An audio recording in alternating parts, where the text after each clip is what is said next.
maybe a couple days. Hi, good evening. I call this meeting to order at 7:00 p.m. Perfect. Board members present here tonight. We have Nick Poloni, Ted Gergen, myself, Dana Powers, Steve Brown. I'm not entirely sure where Jack is, so maybe he'll show up. Administration present, we have Dr. Vicki King, we have Ryan Sandberg, and Christy Weinstock. I always want to say, yeah, it's my bad. Great, where are we now? Visitors, please make sure that you signed in by the front. And please welcome our Boy Scout troop. Boy Scout troop. I forget what your troop number is. 28. 28, okay. Are here to lead us. Do you want to have to introduce their names? Yes, and if you could please introduce yourselves. Of course. Hi, my name is Mike Serta. I'm Cub Master for Factory 28. Here we have, go ahead. My name is Nolan. My name is Ryan, and I'm 11 years old. My name is Elijah or Eli, and I'm 8 years old. My name is Adam. Go ahead. My name is JC Runner. I'm an assistant den leader. And how old are you? Just kidding. Please don't answer. Thank you again for inviting us for this. Thank We you really for appreciate being here. This is great. it. The Scouts are very excited about this. Yay. All right, go ahead and face the flag. Scout salute. I pledge allegiance I To am the the flag flag of the United States of America and to the republic for which it stands, one nation, under God, indivisible, with liberty and justice for all. 2. Great job. Thank you. Thank you. Thank you so Thank you, much. gentlemen.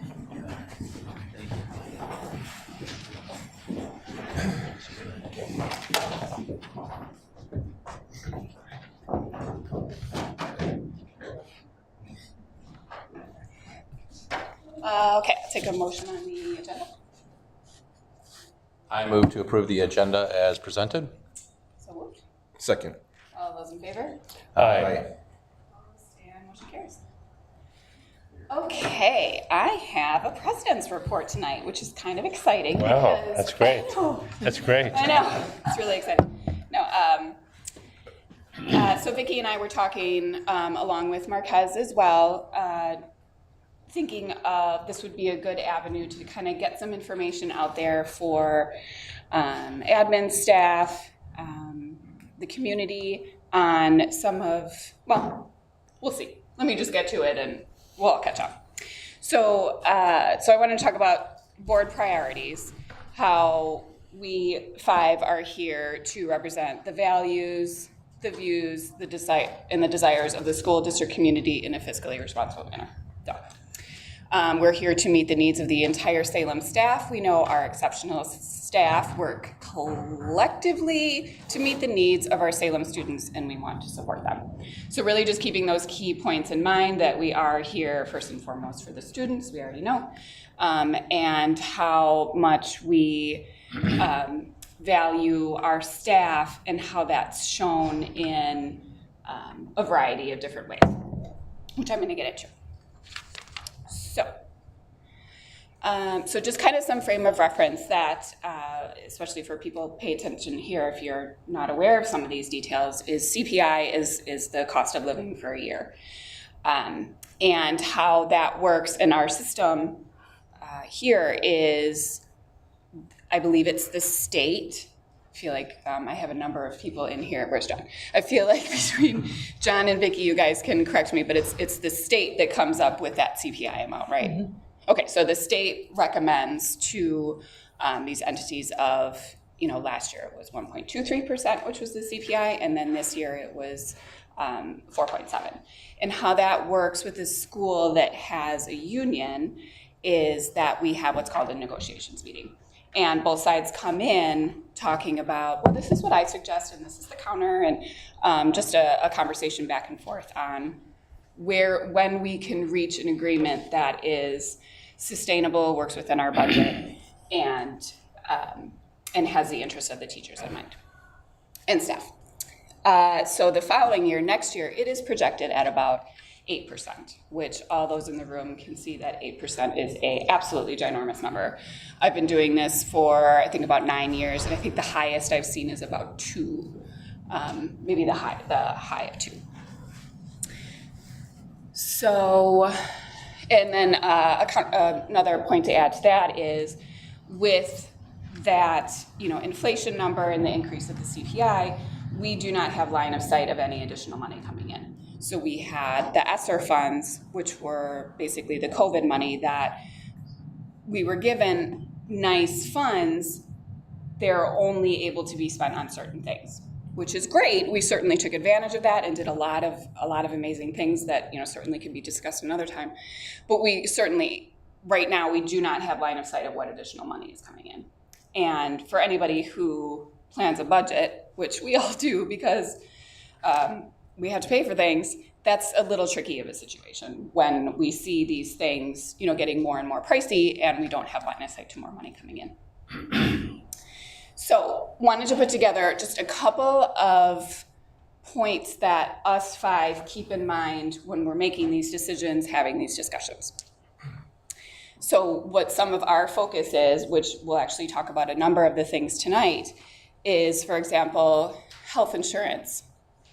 Over a number of years, our health insurance was getting ridiculously high. Like it was ridiculous. And there was a lot of work involved in changing insurance companies and talking through how we could adjust that insurance so it's plausible for all of us, both the staff to put their money into, and then also that's part of the compensation package that we have. So some things with health insurance that we're doing now is it's actually ridiculously hard to alter a January to December insurance year, changing that then to a September to August.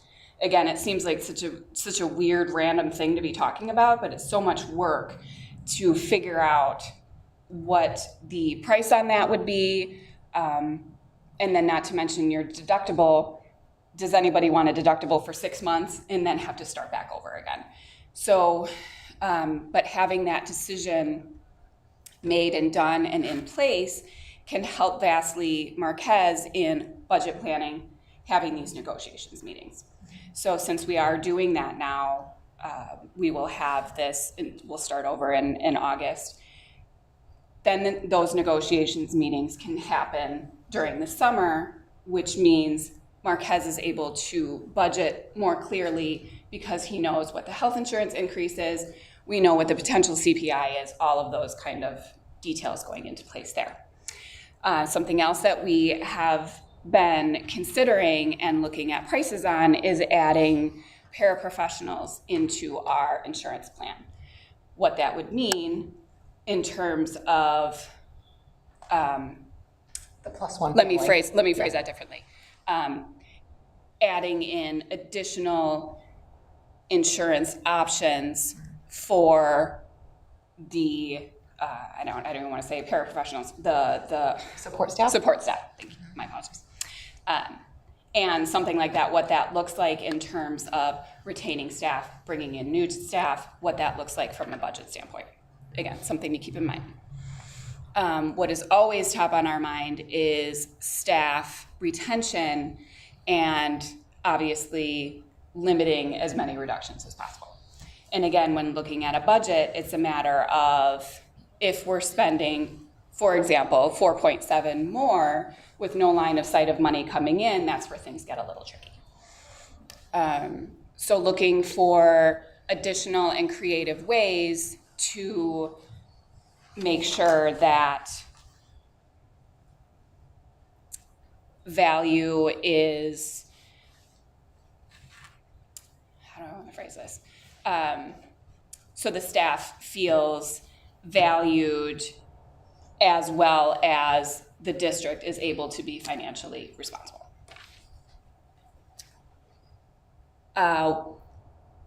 Okay, and with that, the comment on with Vicki coming as well, One of the first things that I feel she did in September, even early October, was got in a behavior specialist. Personally, I didn't even know a behavior specialist existed. I didn't realize that was a job. And during this process, she's been able to determine solutions, ways for staff to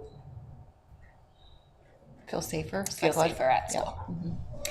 So again, just something else to keep in mind from an overall standpoint of the school. So stipends, we recently had this negotiation meeting, and there was just some talk on our stipends, the most beneficial way to provide additional income. What does that look like? Is it a cash in lieu of for a stipend? Is it having money inserted into the VEBA? Is it some other way to have like a 403B? So looking at, because of recent feedback, looking at what that would look like. Having options available, so for maybe certain people would like that hard cash, and other people may want it into their retirement. Again, retirement being brought up, we put together a plan in place quickly last year, so continuing the discussion on, is that what we want to do? Is that sustainable? How that all works. Also keeping in mind a referendum, when we have an operational referendum, that is strictly for what we request it to be for. I understand that's a ridiculous sentence, but it's a matter of, we can't use that money and give Christmas bonuses. We can't use that money for a number of other things. It's keeping the lights on in lieu of, we don't have that line of sight to more revenue coming in. Compensation package. This is something that Vicki and I and it came up. That's something that we want to implement with the school, of having a one-sheeter that basically has a summary of what your specific compensation is. I know a lot of companies do this. It's a matter of a pie chart, and it shows, you're getting, this is your salary, this is what you get in your VEBA every year, this is what you get for declining health insurance, so itemizing all of those things out. So it's a way to look at your full compensation and see, okay, it's not just a matter of, I'm not getting 4.7, it's I'm getting this along with these that are tax deductible, all of those types of things. So a whole compensation package model, something along those lines. And what Marquez would like to do is make sure that that's communicated out to the community and during the board meetings, so the community is aware of, this is where our money is going outside of an annual report. Attracting staff for hard to fill positions. Again, this is where having a starting salary higher and higher is where we need to be at in order for new staff to come in. That being said, having certain things in place. So for example, when Christy is trying to fill a hard to fill position, we're able to negotiate a little bit more with that great candidate coming in, where we can say, hey, you're a great candidate, I'm going to give you a $1,000 stipend to make sure that you join. And so making sure that we have those things in place for attracting and filling these positions. And then the last point that we thought to bring up is more of this solution-focused communication, which is really just a way of saying,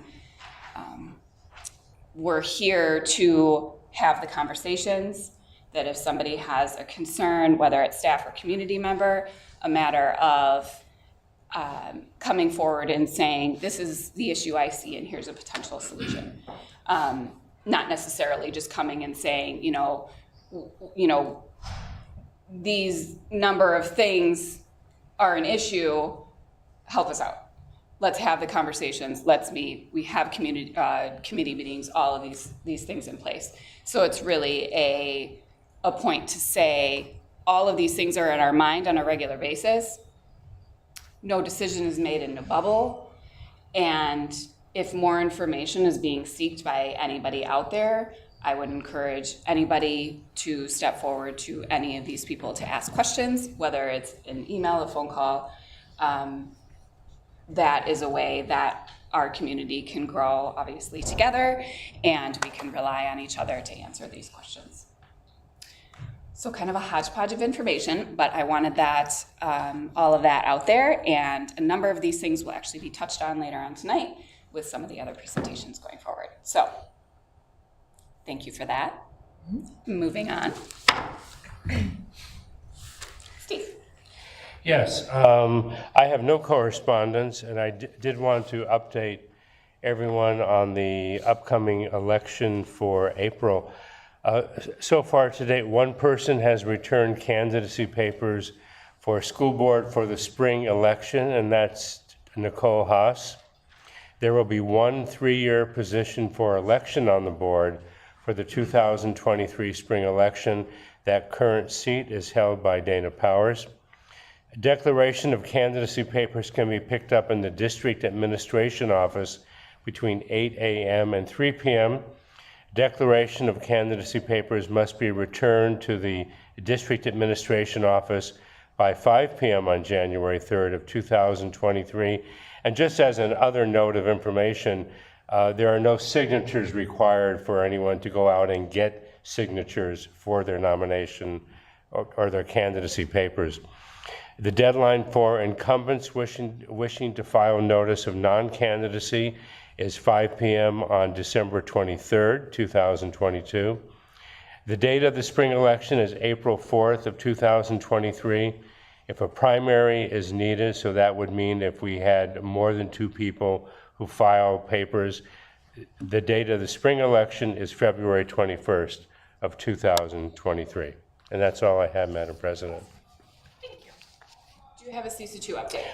I do not.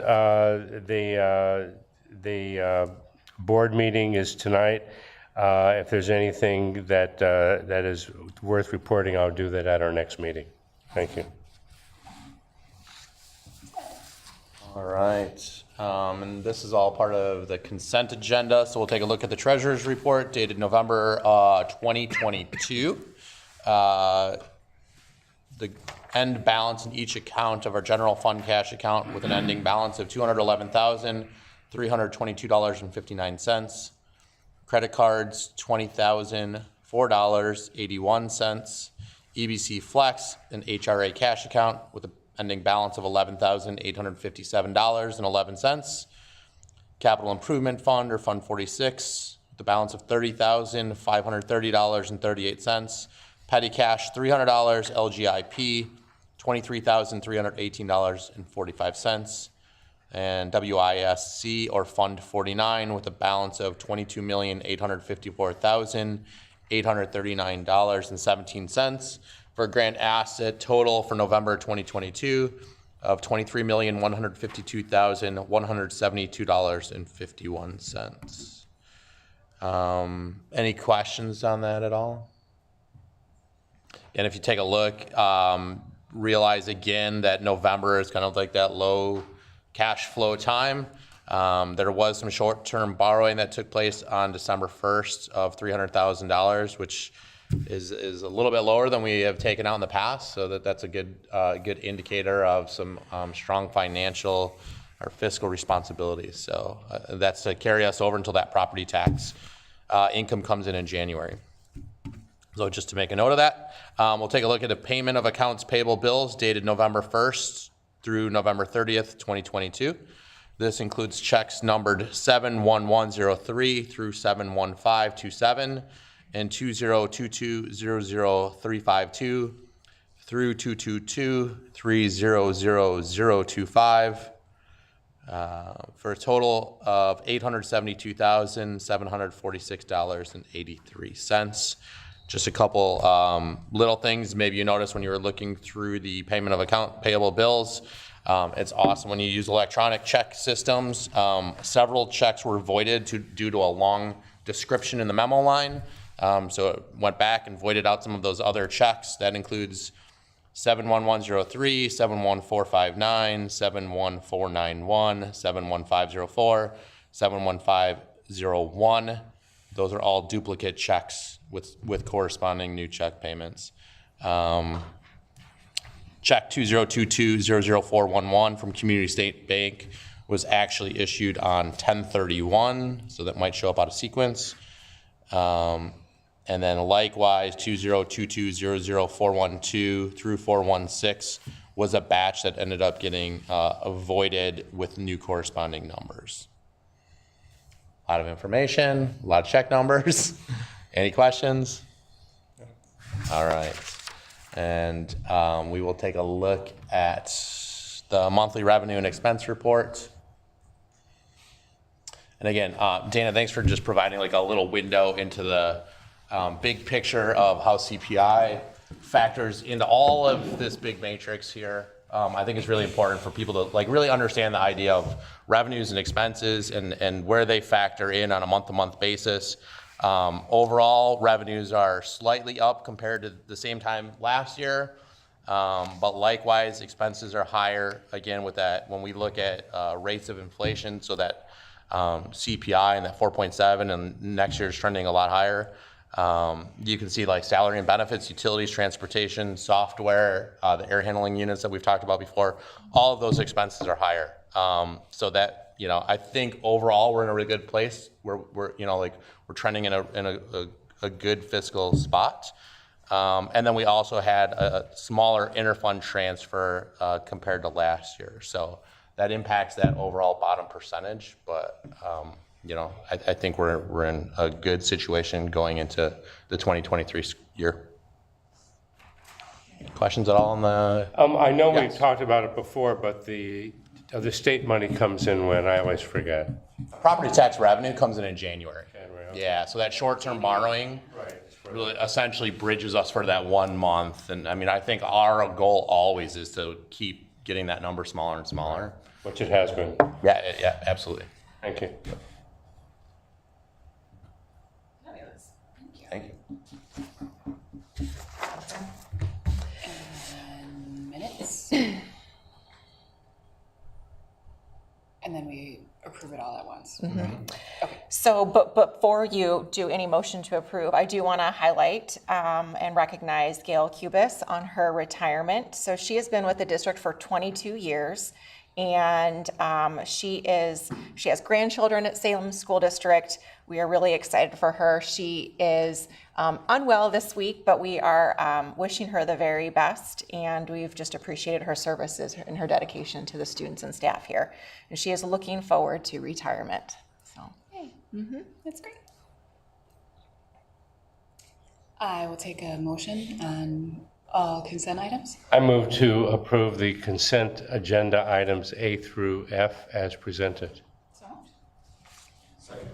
All those in favor? Aye. Opposed? Motion carries. Public comment. I have one person here. Nick, if you could just stand and you know the dress sticks. You don't have wheels. 701 Natick Road, apartment 211 here in Salem.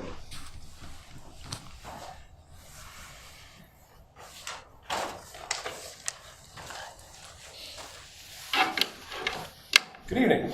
Hello. Wisconsin State Statute 118.06 states in Part 2, every public school shall offer the Pledge of Allegiance or the National Anthem in grades 1 through 12 each school day. It has been brought to my attention by multiple sources that not every classroom is following this law. I suggest that you immediately incorporate a daily procedure using your public address system so that Salem School District is in accordance with State Statute 118.06. It is customary to summarily dismiss or force resignation of employees not in accordance with the law. On an additional note, the nation's report card data from the 2022 National Assessment of Educational Progress is quite startling.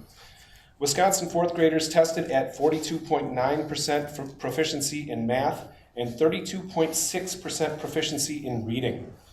Wisconsin eighth graders tested at 33.22% proficiency in math and 32.39% proficiency in reading. More than half and up to 2/3 of the tested students are not proficient in math or reading at their grade level. The public school systems of Wisconsin and these United States are failing our children, families, and communities at unprecedented rates. I have been told that you have autonomy on how you educate. I plead with you at this time to focus on the basics of educating our children. It is not time to be in lockstep with our failing public education system. It is time to be brave and bold.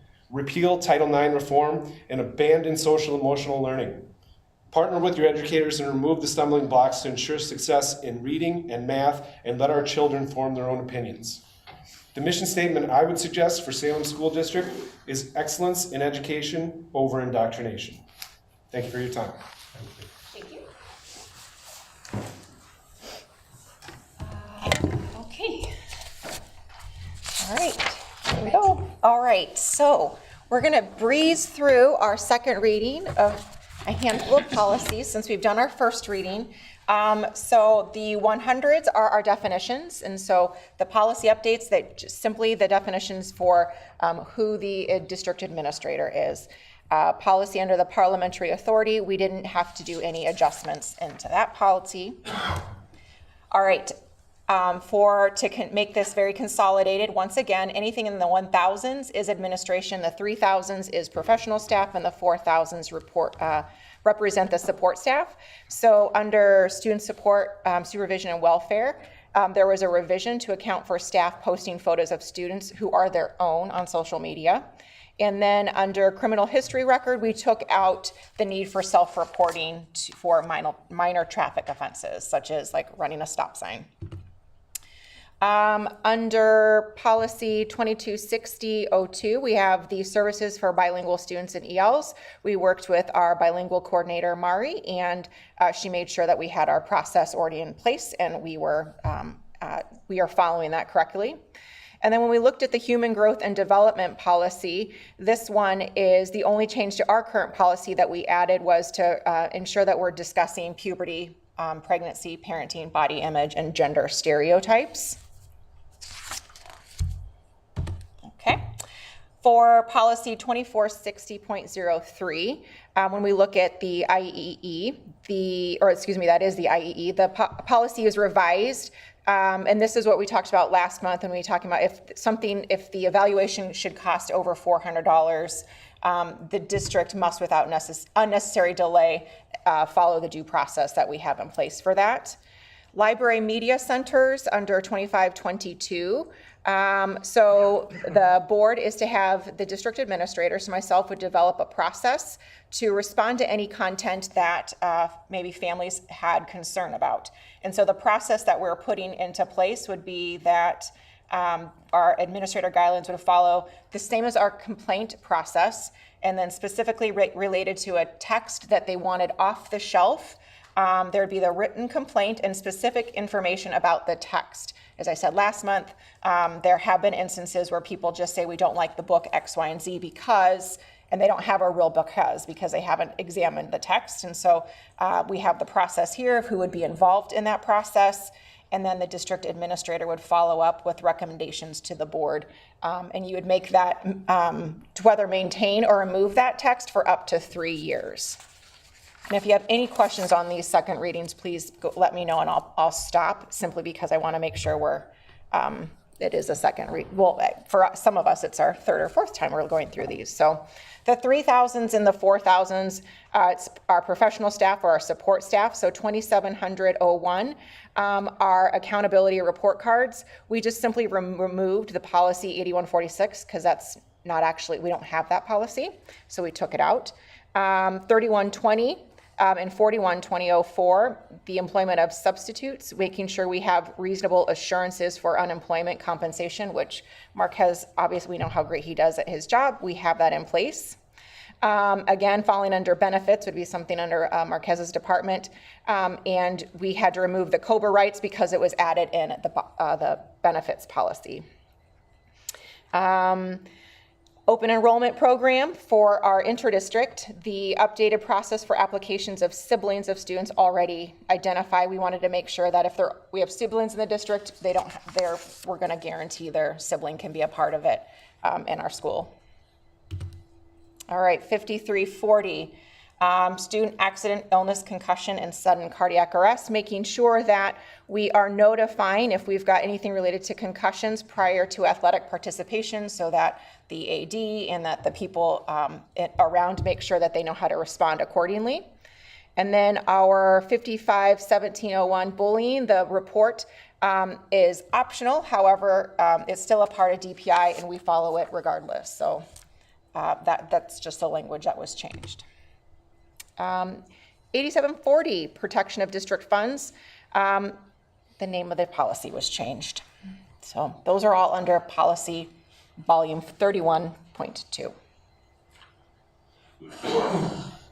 I move to approve the second readings of volume 31.2 policy manual updates as presented. So moved. Second. All those in favor? Aye. Aye. Opposed? Motion carries. I am going to try to find a fun way to do that next time because I just know like everyone just totally zoned out for like however many minutes that was. Good, it's a good name. Only if you plan to also do that for the policy committee. Find a fun way to do it. Okay, we have this second reading consideration for our consent agenda. And I'm not going to reread it, but previous conversation we talked about we wanted to have a consent agenda so we didn't have to approve every single item. And so we've been practicing that. We just want to have a policy in place to that. So we would just need to, I didn't actually put, well, no, we actually have it on the next one, so we're good. All right, then we have second reading for our wellness, and the wellness one was, we wanted to make sure that Christy, the Director of Student Services, that her name is, and her role is in that policy, not her name necessarily, but her role. And she's making sure we're gonna be following all the federal, state, and local requirements. Our non-resident tuition and enrollment. We removed the class size table, and under our administrative guidelines, we put recommendations. And the reason we removed the class size table, there's a handful of reasons. One is we're not actually following the table as it is, and so having it in policy is something we're not following, and it's not something that it's not sustainable, and other districts aren't doing it around us. But we do have ranges that we want to keep in place for our guidelines, so we have that. I move to approve the second readings of the consent agenda, wellness and non-resident tuition and enrollment policies. So moved. Second. All those in favor? Aye. Motion carries. Okay, this one is exciting. Oh, this is fun. Okay. Okay, so this was submitted by someone in our district, and I'm just going to read what she had put in. Our Buildings and Grounds Committee met last month to make sure, or no, someone we met. We met at some point to have this being recommended to come to the board. But it says, as you know, Deb has worked for Salem for 30 plus years, starting off as a sub and then working in the school district until she passed last year of cancer.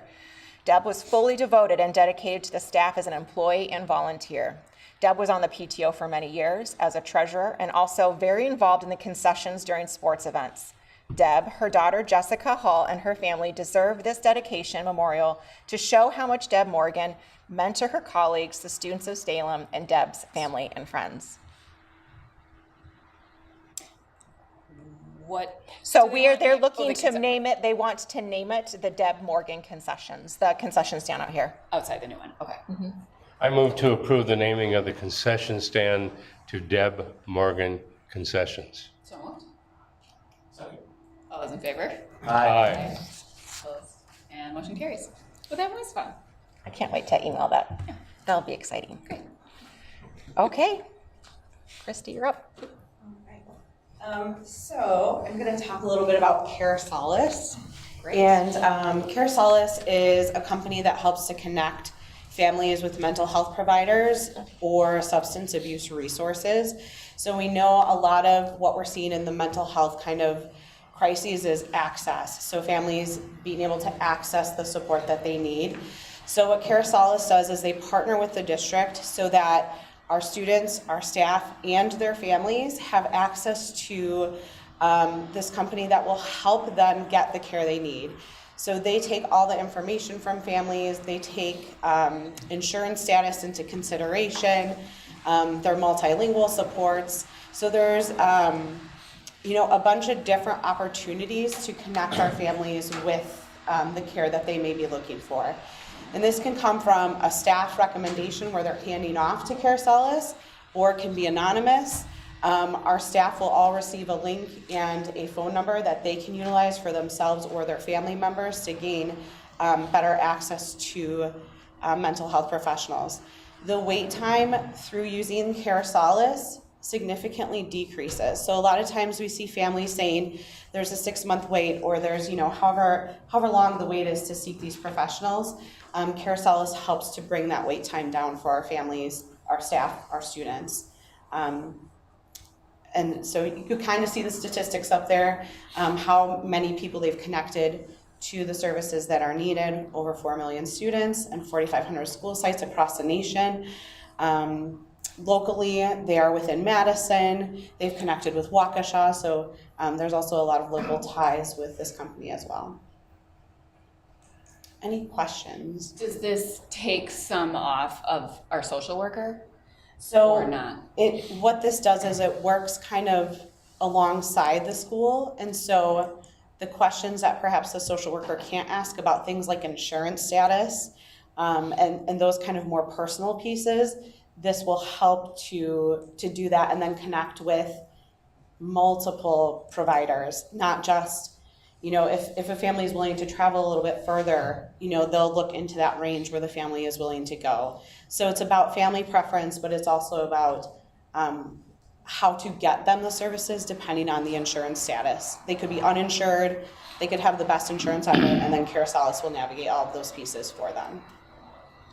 Chrissy, how has all this been impacted, at least in the past, and maybe hopefully not into the future with regards to COVID? I think that has really increased a lot of the struggles that we're seeing for access, available providers.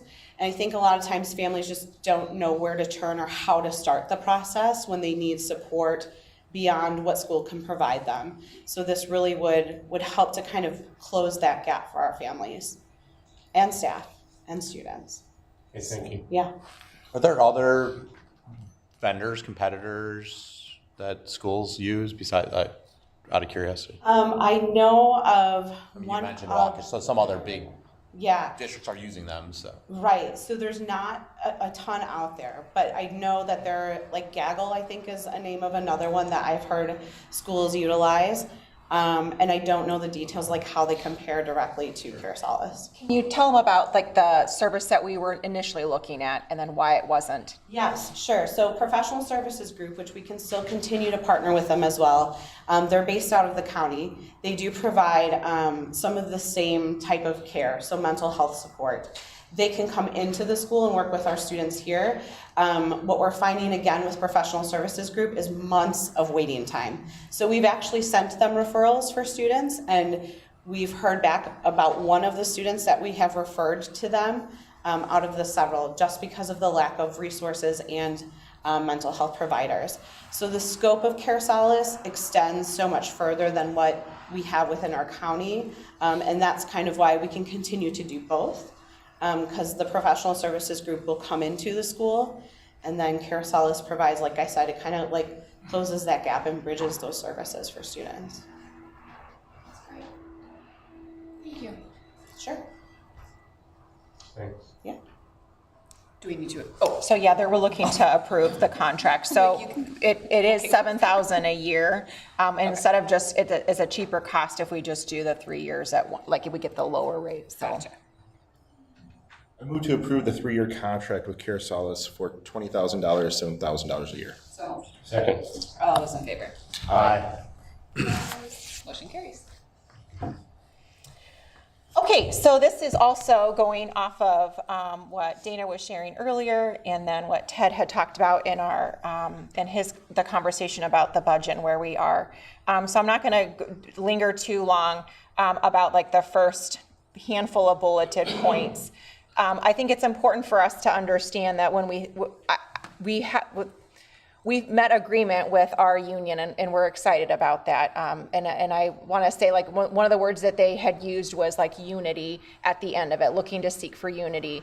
And And that's our desire when we think about long-term, what can we financially and fiscally sustain. Marquez and I were looking at like 5 years out, and it's hard because right now, if we think about 8% in the future, that's a panic button for us. And so trying to think about how we can honor the community and the taxpayers, also honor the hardworking staff. So the board has to have all this information. So Marquez and I present them with, here's what we're working with, knowing that all these things are in the background when we go into negotiations. And so tonight, where we are have landed is when we talk about our teachers union for SPEAK, we have agreed, there was an agreement, and we're going to talk about the contract here in a minute, to add $1,800 to each cell, which that ends up being not the 4.7. I think that was the original hope from the union side. We did increase to 2.9 though, and I'll talk about some of the supplemental things we did, and the board and Marquez and I worked together to try to offset some of those pieces because we wanted to make our staff members whole to the degree we could. So we did an increase of 2.9%, which ends up being at the $144,000 total. And then we looked at our lane changes. We had lane changes that were already put into effect at the beginning of the year. So we included all of that in there, and we had the $900 additional dollars. We did a retention stipend, and we did a longevity stipend. So all in that, the total compensation was 4.81%. I've been talking with, I have a handful of mentors. I'm in a new superintendent academy. So I ask all of the questions. I'm probably one of the most obnoxious people trying to understand how to make sure we're being financially responsible, and what are similar districts doing around us when it comes to offering the board a recommendation that we can handle and sustain long term, and making sure that we're not an outlier. We do really want to make sure that we're not losing staff to districts that are next door. We know KUSD and some of those big districts, Racine, they can push the 4.7. They can go straight to that 4.7 because they're not even fully staffed yet. They're still short dozens of teachers. And so they can push the 4.7 because they know they're not going to ever reach that total dollar number, that if they had all of that 4.7 on the perpetuity, they could still end up paying less than other districts. So they can push the 4.7 without any problem, whereas the districts, the farther you come out here, we can't do that. And so I've been really asking Marquez to keep his ears to the ground of what the surrounding districts are doing, because I want to be competitive. I want our staff, I want to honor what the board wants me to do when it comes to making sure our staff feel valued and honored. And this really was the best offer we could, Marquez and I could present to the board as an offer to the union committee. And while it may not have been the first choice, they did agree that for unification that they would agree to it, and it is a total compensation package of 4.81%. And what Dana was sharing earlier, we will look at, we understood that there was some confusion about stipends, and we wanted to make sure we understood what part of the stipend did the union say they didn't like. Because we know that some people really do want that dollar amount in that front. We've got coaches that are coached because they like that stipend. So what part of the stipend do we not like? And we understood that it could be part of the taxing that happens onto it. So the board asked me to work with Marquez and talk with the union some more, what can we do with those monies? Can we put it in Aviva? Can we put it in some long-term place? So we're working on that because we certainly understand it's not 4.8 CPI, but it's the best we could do, and I'm glad the union agreed with it. So we added that $1,800 on every single cell, and you can see where it pushes all of our compensation model. And so what we're looking to have the board approve is to consider approving the teacher contract base wage increase in the amount of $1,800 per cell, which is that 2.9%. And consider to approve teacher contracted supplemental pay, which would be, we have retention and we have longevity. And like Dana said earlier, we'll talk with the union, try to figure out maybe individually what we want to do with those. They said they didn't like stipend, but we understood it's not just stipend they don't like, it's that there's a taxing on it. So we don't want to get rid of stipends across the board, because I think people would have a heart attack. But when we talk about it in reference to this, what can we do to make sure they're not losing that money from the taxing perspective? So we were talking earlier, and we'll go back and talk to Marquez about that. So any questions or comments about any of that? I think this process will look different when we know going into the year, right? Like, I think there's some lack of clarity that happens, like you had indicated. There's this $900 that's added on in the beginning of the year, and now we're negotiating retroactively to the beginning of the year. So when we look at that 900 and the 1800 that's being proposed here, I think if I did my math right, that's still 4.25%, right? So I mean, I know it's not 4.8, which the comprehensive package is, but if you take put it all together, again, we're weird because we're negotiating mid-year because of the insurance premiums. Again, we value the staff. We want to treat them well and compensate well and retain, and it's just confusing. It is, and I think they'll tell me tomorrow if I'm misspeaking, but I do, there was just general confusion, and so I think what we're going to do moving forward is have more of an open conversation on a regular basis of what it looks like, and because I do believe to seeking to understand, we're all in this, we're all trying to do what we can. So, yeah. I think this is a good reason, one of many reasons to, in the near future, I hope, to change, as we already talked about with regards to insurance, that it be from July 1st through September 1. Yep. I'm sorry, September, rather than the calendar year. I just think this is a good reason to look at that, because it would make things easier, and it would preclude Ted from having to make the last comment you made. Let's get that figured out. Yeah, thank you. Okay, thank you. I move to approve the teacher contracted base wage increase in the amount of $1,800 per cell on the salary matrix, and to approve the teacher contracted supplemental pay increase. So moved. Second. All those in favor? Aye. Okay, so our support professionals it's the Salem Educational Support Professionals, something. It's a mouthful. Okay, so Marquez and I genuinely wanted to go. We didn't want to do 83 cents. We wanted to go to up to $1. So we wanted to go over 4.7. We wanted to make that recommendation to the board to offer that, but that's not allowed. So we were not allowed to do that. So we can only go to the max of the 4.7. So that is what we did. We offer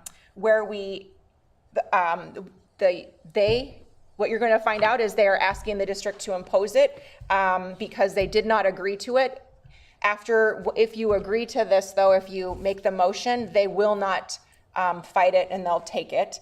And I'll explain some of the reasons why there was not necessarily unity in that regard. They did want the 4.7, which we did. We wanted, like I said, we wanted to go if we could have gone higher, we would have. Supplemental, we are looking to, the way we have our steps is every 3 years, there's an automatic increase for $1. And then we also wanted to, so our total compensation, like if we talk about those dollar additions in our supplemental, it got to 7.65. So the total base wage increase for our compensation, and this is some of the language that other districts use, they'll talk about we gave 4.7. Well, they didn't do 4.7 CPI, they did 4.7 total compensation. And that's where I feel like we could do a better job of explaining, what does that total compensation package look like? But so the total compensation here would have been the 7.65. the area that was not necessarily approved upon in our open meeting was related to where those monies fell through, and this we wanted to make sure, because everyone is experiencing the same increase in gas and like just inflation. Everyone has experienced that. We wanted to make sure everyone was able to at least make like ends meet.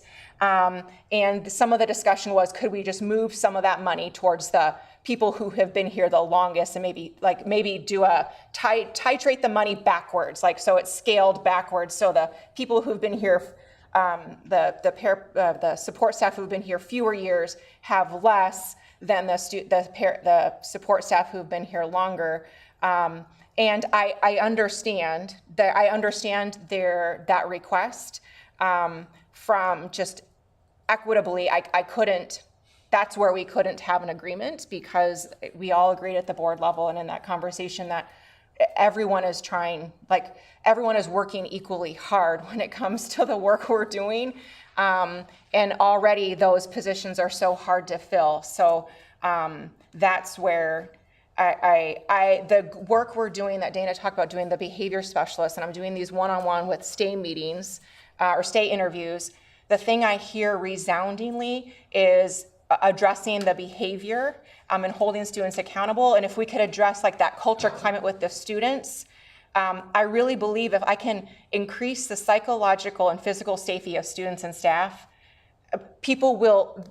There's a bigger focus on that than there's money is important, but when people are saying, here's why I'm staying, they're not staying because of money. A few people talk about that, but resoundingly, and it warms my heart, it's the staff that they get to work with, it's their family, like that they become a family here, and it's the kids. They love coming back to work for the kids. So while they told the district that asked us to impose this 4.7. So when I talk about the recommendation, it will be, they will agree to it, but it is under the premises that it was an imposition.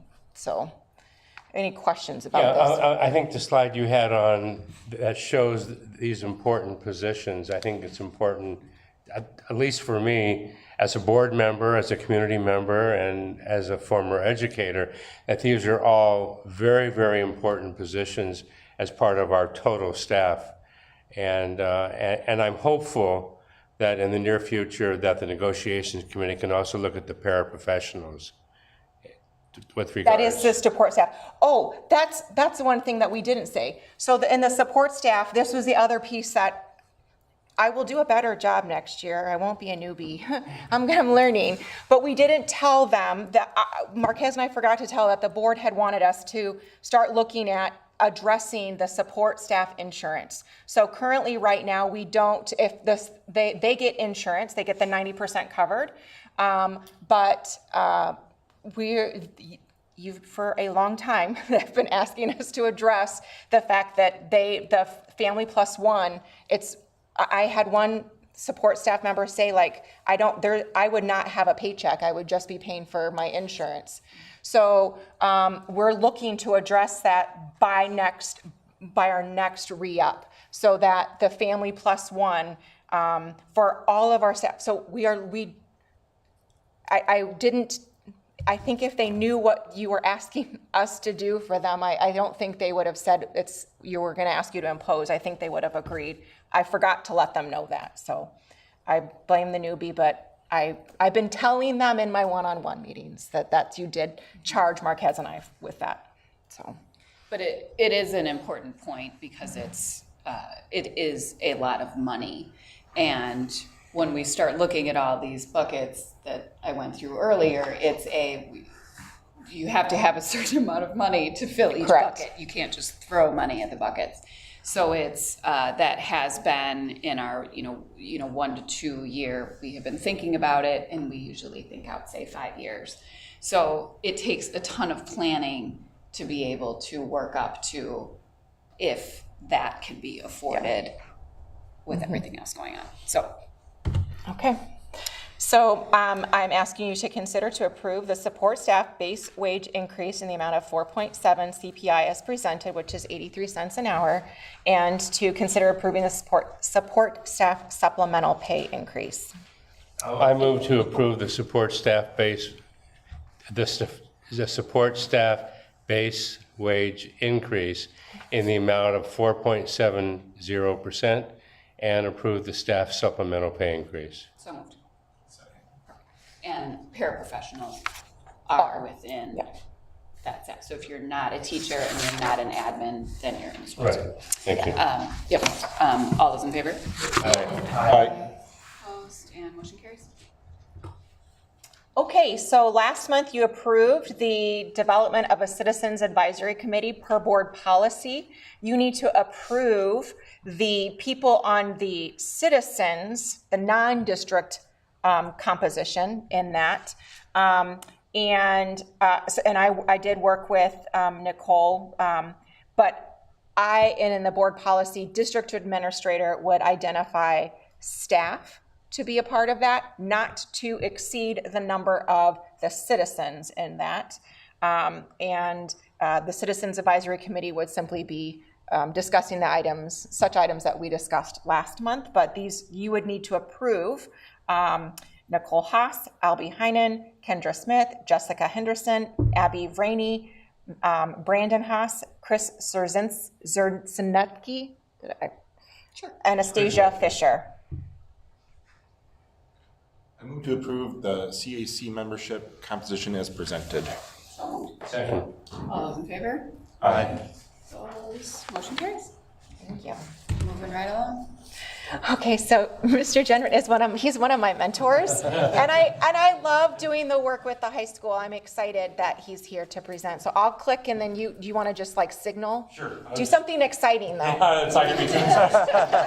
All right, welcome, or thank you for welcoming me here. I think I was here probably about 2 years ago when we were talking about the referendum, and part of our strategic plan I'll talk about at the end is to kind of strengthen our partnerships with you. So I'm hoping that annually I can kind of come and give you an update. I will start by saying I've worked in a K-12 district as a principal. And, people always assume that the articulation is better in a K-12. It's not necessarily. It's really articulation is about the partnerships and how we can work together. So I'll try to kind of go through this quickly. I think the things I just want to give you a quick update on is our facility update. I know we're about a year ahead of you guys, maybe or so. Our enrollment, our strategic plan, and then kind of our next steps.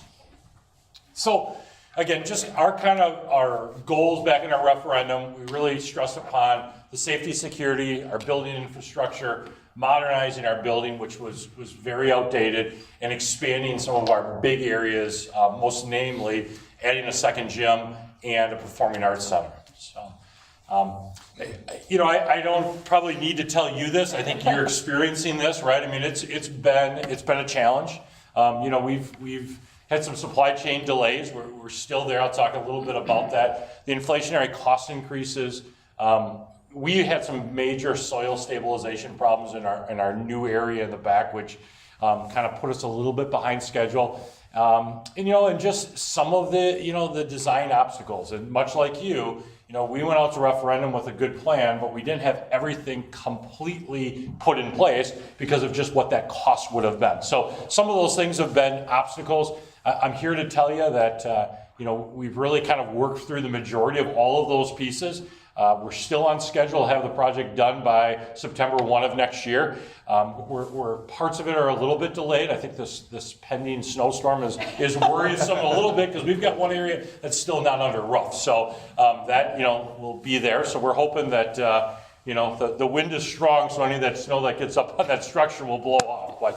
But in all seriousness, I mean, we're proceeding along. Our kids, our staff have been absolutely wonderful. I feel bad for our seniors at times because they see bits and pieces of it. They're not going to be able to experience it. I think our freshmen, sophomores, and juniors can start to see those pieces come together, and they'll be able to experience it. So I think the next ones, I'm not going to go through this. If you've been around our building, those are just some pictures of that. I think that picture down on the left now does have some structure over the top of it. It's no longer open, but that's our new commons area. To the left is the new gymnasium. To the right is our new fitness center. And then even farther to the left of the gym, which you'll see in the middle picture, is kind of a new locker room area and such. So Can you tell them who's getting some of your fitness equipment?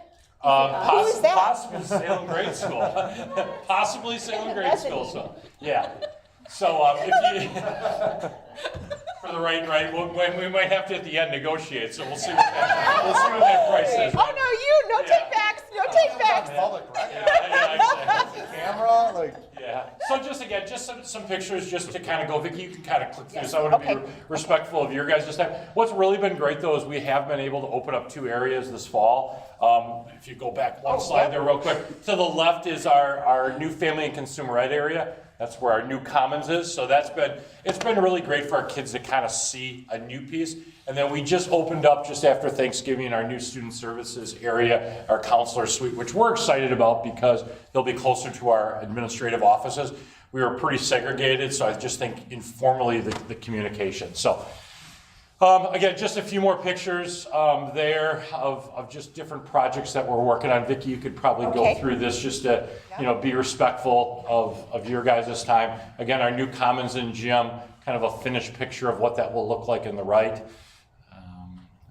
And then again, just the last piece is I think, I was talking to Nick before. Nick and I worked on a project previous to me coming to Central together. Our kitchen there is we still do not have an operating kitchen. We're bringing food in every day. We knew our kids were going to eat in the gym. That electrical panel was set to ship in October 10th. Then it got delayed to November 7th. Then it got delayed to December. And it still hasn't arrived. So we actually have now repurposed one just to get us into that new kitchen at the start of the second semester. So, we're working with people. We have not struggled with workers, which I think we thought initially would we be able to. It's just some of those the delays. So, but we'll start taking a lot of things on site that we have for the summer. I learned a word, lead time. Yeah. And it is definitely, it's a gray area at times. So, we're fortunate. We're one of the few school districts, really, a minority of the state of Wisconsin, where we're growing in enrollment. And I guess, if you look at when I started 4 years ago, we were just over 1,100 kids. I think what's really helped us is if you look back, and I don't have a chart there, but we're plus 120 kids in open enrollment. If you look back at 5 years ago at our district, we were flat. 7 years we were upside down. Now I will tell you, our biggest feeder, right, from an open enrollment standpoint, is we get a lot of kids from Kenosha Unified, right? But I think it's a testament, and I said this in our referendum, we were getting kids and I think providing excellent services long before the facility was there. Now when we have the facility to match, I think, what our kids are getting, what our staff is doing, I think we'll see some amazing things at Central in terms of just continued enrollment and such. So I'll kind of just go into the next one, and you can kind of click through these, and I think you guys have access. You can go through that to our new vision. But if you go one more, there you go. Again, we're probably just a little bit ahead in terms of, I know you guys are working through your strategic planning process. We really set 6 priorities, and I won't read those to you, but I think much like all of you, I think those, we come to school every day for student achievement. We want kids to achieve there. That's a no-brainer, and I think we're doing some great things. I think social emotional learning and helping kids for a lot of different things is become part of our responsibility, has become part of how do we support them. The communication is near and dear to me. I think it's extremely important, is trying to tell our story, to be upfront and do that. The ones on the 3 on to the right, from attracting and retaining staff to finance and facility and our partnerships, has really been probably our 3 biggest areas of new pieces. Just like right? There's less and less people going into education. So, we're really looking at how can we keep our staff? How do we make them feel supported? How do we listen to them? How do we kind of do those? We've done a lot of small things. We just did a staff engagement survey, 2nd year in a row, so we'll have 2 years pieces of data. We like, I think what Vicki talked about, are starting our stay interview process in early February, and just trying to find ways of how can we support staff and how can we recognize them. Some of those small informal pieces. We're 4 meetings in on a new compensation plan. We had developed a compensation plan my first year. We're already revamping it, just because it was so tied to CPI. And we just know that that's not sustainable, especially in what we had, we're facing now. So we're excited about some things that we've kind of got in the works in our compensation. We've got a good group of teachers to go from there. So that's kind of where our focus areas are. And then I will, I think my final slide here is kind of what our focus areas this year. We talked a little bit about the staff. We've got some work to do in student achievement. I think, we're moving beyond the piece to say, we're higher than Wilmot, or we're higher than, there. I've got 3 kids. I've got 2 in college and 1 that's out in the workforce. And one of the things we talk a lot to our staff about is, the days of saying, how do we compare to the other Southern Lake schools, right? That's great. But it's certainly, we know that our kids are going to be, I use the word competing, but those kids are going to be competing if they decide to go to UW-Madison, or they go to Gateway, or they go to an apprenticeship, to kids from all over the state. So I think what we're really trying to focus and talk about and keep in front is, it's great to say we're higher than the district next to us, right? I mean, that's certainly as a feather in our cap, but how do we compare to some of those top schools around the Milwaukee area and things of that sort? So our math scores have improved now 3 years in a row, but our literacy scores haven't. I mean, they just, we've kind of flatlined a little bit with literacy. So we've set some building goals, some initiatives of how do we get kids to read. And I'll give you just my, personal view on this, and I apologize for taking so much of your time, but I think teachers have done such a great job of incorporating short videos into classrooms to try to, try to keep kids' attention. What we're seeing as we talk to kids and we talk to staff is there's a less rigorous reading going on. I mean, and I think, sometimes in education, we're guilty of saying well, how do we do things to engage kids or catch their attention or shorten homework assignments? But sometimes that rigorous reading that kids need, especially on some of those advanced tests, we've kind of scaled some of those back educationally. So we're trying to find ways of how do we put that back in place with supports for kids. And that's as we've looked at some of our data. We're going to look to, I know Ryan's been meeting a little bit with our new principal, and we're working hard at a new master schedule for 24-25. We kind of backed that up a year to make sure we're ready for that with kind of those 3 bullets of focus points. I think schools in general have talked so much, have been in that idea of, percentage of kids that go to college, percentage of kids that go to college. And yes, there's lots of kids that are college ready, right? But I think we're really trying to swing that pendulum to make sure that we're giving opportunities for kids that want to go into the trades. Because I think, there's great jobs in there. There's a lot of kids that's what they want to do and are going to be very good at. So we're kind of trying to balance that so it's not every kid is going to, a four-year university as compared to that. We're doing some things with Redefining Ready, probably more information than you guys even want at this point, but really looking at college and career ready.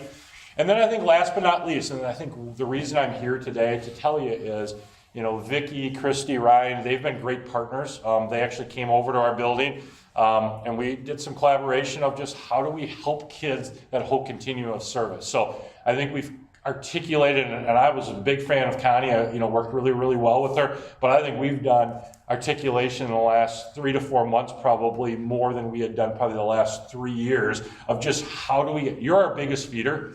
When you guys are successful, we're successful. I mean, because the reality of it is we get them for 4 years, but I kind of say this lighthearted, right? Kind of takes them a semester to get used to it, right? And then let's face it, right? Second semester senior year, their eyes are on that next step. So we've got them for such a short period of time. So we can find a way to articulate with you, maybe get some of your kids up in our building in different ways early. It's only going to benefit us, but I also think as our largest feeder, I think it would also benefit you. So we got a lot of great things happening. I think you've got a great team here that I've got an opportunity to work with, and I think that partnership that we're going to build is only going to strengthen. So I was hoping to do 10 minutes. I think I got closer to 15, so I apologize. But I'm proud of what we're doing, and I think you guys should be proud of the work that you guys are doing here too. So, John, I questions? just have a very quick question. Absolutely. And I'll make the question quick in 30 words or less for you. What impact, positive or otherwise, do you see your full-time school resource officer who is a full-time deputy sheriff with Kenosha County at the school? I think what it is I think it gives a sense, right, of safety, right? And that I think it gives a sense of partnership sometimes for resources. It's going to be more than 30 words. I think, right? So if you're counting, I'm not going to say. I think it also gives a sense of partnerships that sometimes that he can provide to some county agencies and things of that sort. And I think it's another piece where, kids and families see, a liaison officer in a good way, right? I mean, because he interacts with all kids, not just that small percentage of kids that might need that. So it's been a good partnership for us. Okay, very good. Thank you, sir. Any other questions? Comments? Yet another nice slide. Yeah. So, It was great, thanks, John. yeah, thank you guys. Thank you. John, thank you so Yeah, much. you betcha. Have a good holiday. Thank you, sir. Okay. Oh, yeah. Our turn. Hello, my name's Andrew Lorenzen with Myron Construction. So I'm going to go over a couple little items and slides here, kind of telling the progress of where we're at in our referendum. Do you want to? Yeah. We'll all say hi and then you can do your thing. Okay. All right, so, our camera's not focusing on us. No, So you're again- good. Don't worry about it. Okay, good. So for any of you who can hear us back at home, a quick reintroduction. I am Nick Kent, and this is Emily Gren. We are architects from Plunkett Research Architects, and after Andre goes through some of the logistics of the upcoming construction, we're going to take you on a virtual tour of the new building. So I think last time we all were together, we were looking at our first glimpse at floor plans. Now it's all 3D. I think I told you back then, we're going to take you inside this building. So we're pretty excited to show you, it's almost like video gaming, what this thing is going to look like inside. But before we get there, tell us what we're going to build. So inside. I get the boring part just of analytics and some. You get the high tech stuff, it's all which is great. good. You get It's the all video exciting. game side. So again, we're doing a lot of planning, a lot of collaboration with our team, with the district, with our architect and consultants. So part of this is breaking down not only cost, but how we're actually going to build it. Yep. And so you can see here in the handout I gave you, it shows kind of a preliminary site logistics plan. So early on, before we even start construction, we want to actually kind of piece it in our minds and put on paper and how it's going to be built, but also importantly, as you can see here, a lot of fencing and routes. This is what we're going to use not only to help build it, but also communicate to the staff, the students. That's safety is first and foremost. And then work through this schedule and actually see, is there pinch points and what we could do with the staff and with the faculty to see, is there anything we have to modify right now before we even start construction. So this is a great tool that is a communication part, but also helps us kind of work through a lot of problems and kind of hash it out before we even get a shovel in the ground. So this is something that's going to continue to be evolved and modified as we get closer to the actual construction date in March, April.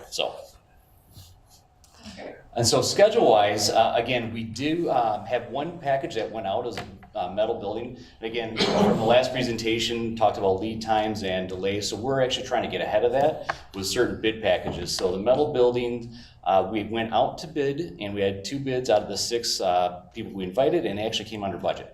So that's a good sign. So we're hoping to keep that trend up. That's one. Yep. And so we have another bid package that's on the streets right now. And again, this is earthwork, structural steel, and joists, which tend to have a longer lead time. So we want to try to procure that sooner so we can get construction underway and roofing. So those bids are out now, and they're going to be back on January 10th.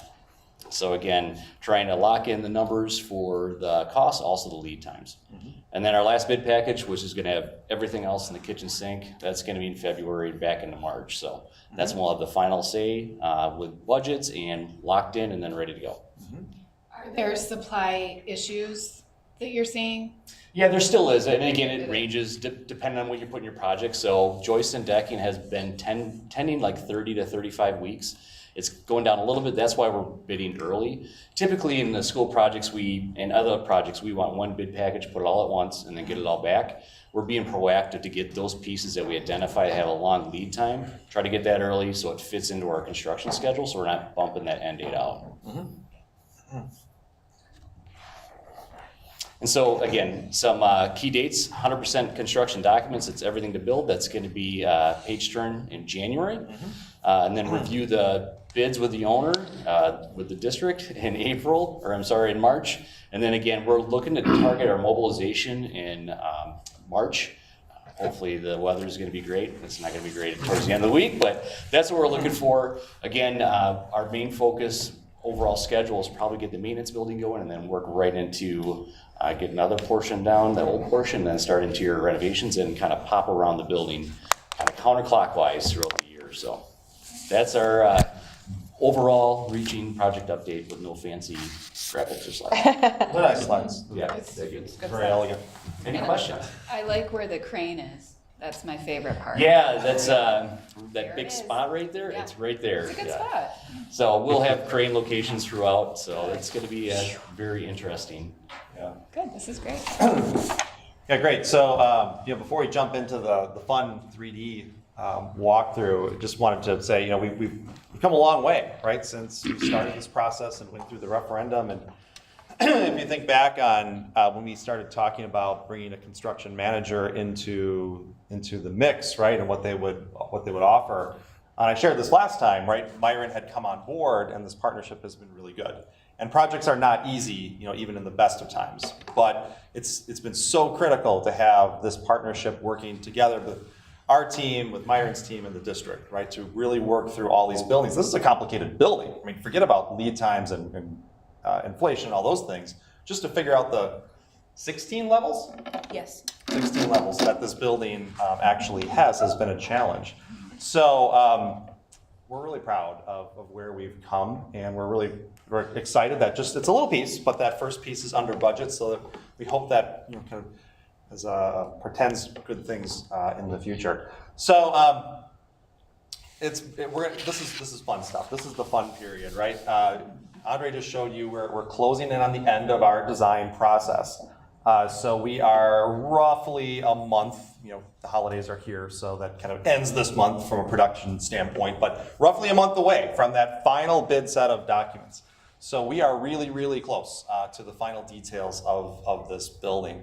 So what Emily is going to walk you through, this is actually a tool. So this isn't just created for this environment. This is what we look at. So when we have our bi-weekly core team planning meetings with the admin team, and the Myron team, this is what we're using. This is the tool that we use to visualize. So as we're making decisions on materiality, on how we organize the spaces within the building, we're getting real-time feedback. So kind of gone are the days where we roll out big sheets of paper, we still do that sometimes, and try to trust that everyone who's looking at this that doesn't do this every day like we do understands what we're looking at. We can actually take you, that's what we're going to do. We're going to take you into these rooms and really show you what these spaces look like. So I'm going to bet that you get lost a little bit as you go through the building, but that's okay. If you get lost and say, holy cow, where are we? Just raise your hand, we'll try to explain. But Emily, take you through the fun stuff. Yeah, so this is, as Nick said, a digital representation. So I'm going to take you through, and everything is with a grain of salt, right? Because we're not going to make it look perfect, but we want to show you kind of what you guys are going to get. So we're starting on the north end here, and I apologize, it may be a little glitchy and slow. So to the right here is just to give you some context, is your gym, the middle school gym here. So just that way, thank you. So on the north end, we are creating an outdoor classroom area in a sense, but also a space for the middle schoolers to have a recess or a lunch break outdoor area that's not the bus parking lot. So we have a paved space here that also has relocated basketball hoops and gaga pits, as well as the maintenance department is getting a whole nice shed. And then it's a maintenance facility. Thank you. Maintenance facility, right? And then we also, because at the north end of the building, we do have the kindergarten very close. This is an outdoor space that the kindergarten can use, and we're looking at having an incorporated butterfly garden with their butterfly curriculum. Mm-hmm. With only purple flowers? Only purple. That's it? I'll put that in the, like I said, I should caveat, I am not a landscape architect. I don't do well at rendering flowers, so But we do like that the trees are getting us, like they're breezing every now and Yeah, then. yeah, no, It's like it's always the a gust of wind we're about to get in the next couple of It's days. always a windy day when we're in the model.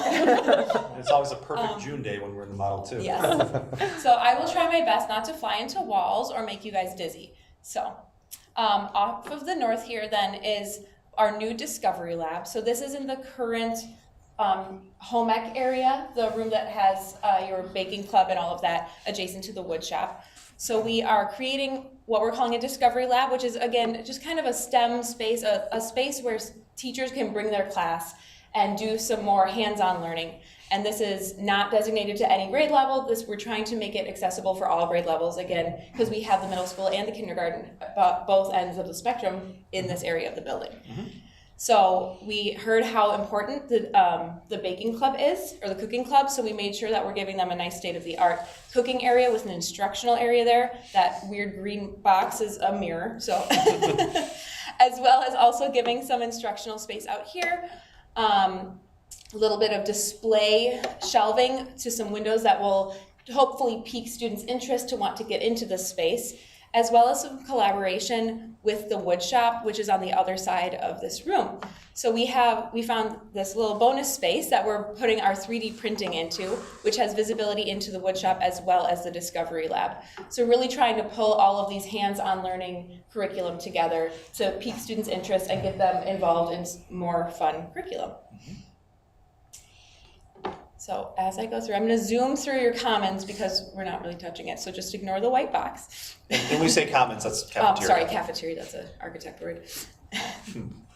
And then we're going to go into the kindergarten wing. So this wing is getting one of the more, whoa, yes. So I appreciate it. I really hope that was a good wall. Yeah, we crashed through the wall. Sorry. So the kindergarten wing is getting a pretty big facelift.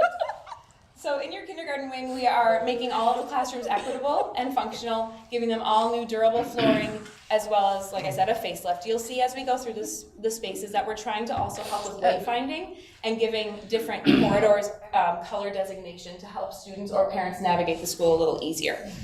Also, when I say equitable, I'm just going to go into one classroom of each grade level because all classrooms were designed the same. We're trying to make maximum flexibility. So in our, I'll say, model kindergarten classroom, we have our hard surface flooring with a lineup line here. The teachers have given some great input saying that that would really help them with their function during the day, as well as then we have a carpeted area for story time. This is a nice carpet that actually wicks water, so if there's spills or anything, just trying to find the best hybrid space for our staff. We've also included some built-in storage with a sink, as well as some hidden away storage, so that every kindergarten teacher has their own in-room storage. They don't have to go outside of the room.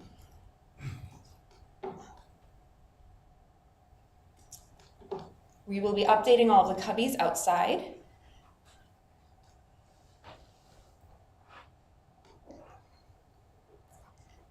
And then I actually just passed one special ed room, but also we have our OT-PT here.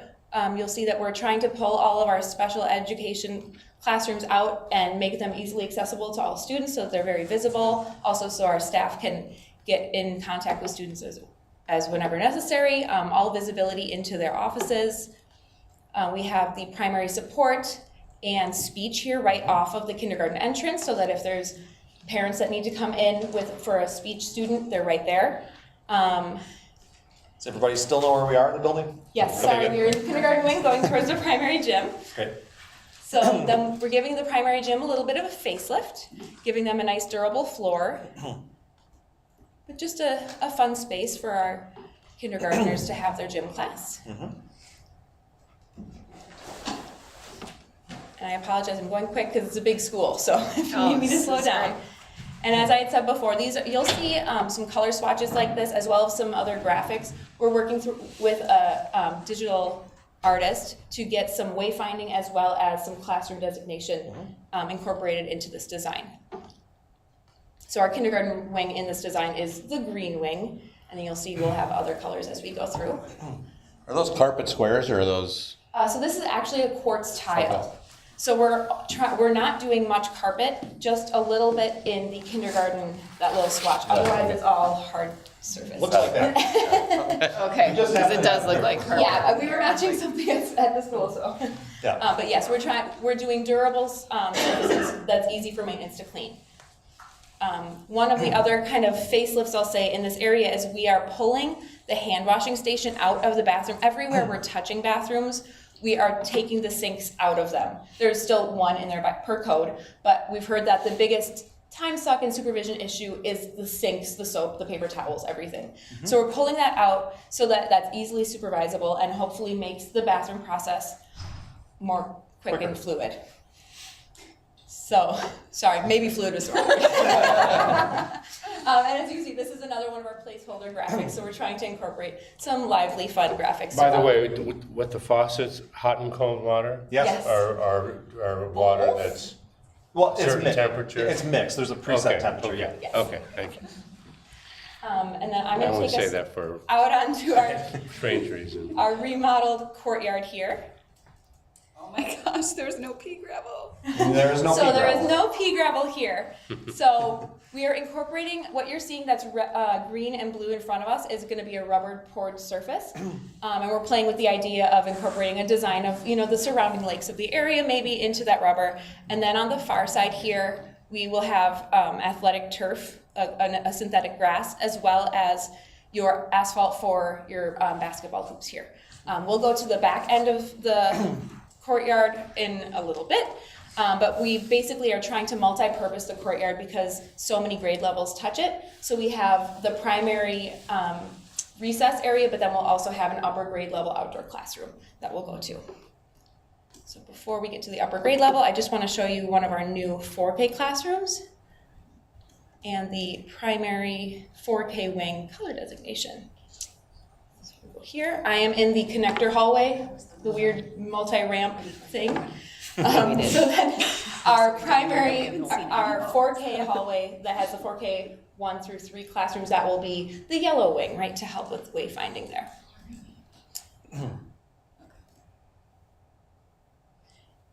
And so you'll see here that the 4K classroom is very much designed in the same sense as the 5K classroom that we saw, but it's the layout of this one. This is a new added one to match the 3 existing you have across the hall. So we are adding the carpet to the existing so that is very equitable. But then these are the new finishes that as you have the funds and as you have the time to update the others, this is kind of the model for that space. Okay. All right, so now I'm gonna zoom kind of quick, so please don't get motion sick. Because we're not really touching anything else in this hallway. We do have a special ed classroom.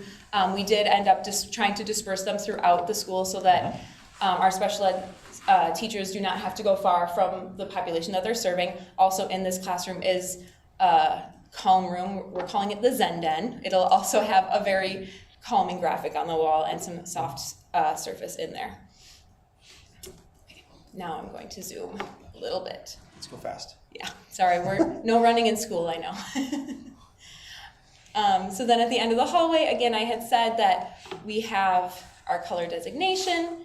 So I've heard that, this crux and then the other side of the stair is where parents get lost a lot when they're trying to circulate the building. So we're trying to, again, bring in that wayfinding aspect.